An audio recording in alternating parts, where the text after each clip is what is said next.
Track 7. Speaker 1. Whenever I purchase food products, I will make sure to read the labels carefully to be sure that there are no genetically modified ingredients used.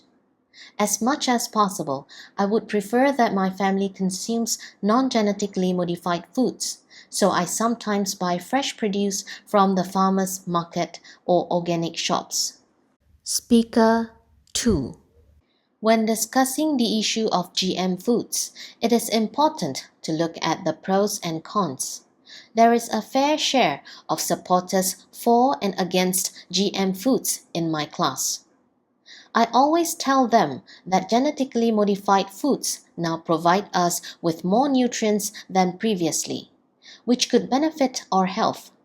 However, there is a need to control consumption since it is also found that GM foods could cause allergic reactions to some or increase resistance to antibiotics.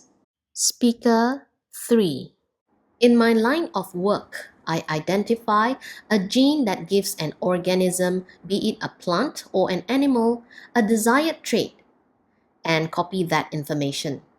Subsequently, that information is inserted into the DNA of another organism before the new organism is grown or produced. It is my opinion that genetic modification of foods can improve human health as more nutrients can be infused into foods. Not only that, crops or animals can even be made more resistant to diseases. Speaker 4. I support the idea of genetic modification because growing crops has become more cost-effective. For instance, growing maize and soya beans now requires lesser pesticides as they have been modified to be toxic to certain insects, hence becoming more pest-resistant and providing greater harvest yields. Speaker 5. I agree that GM foods can be advantageous to human.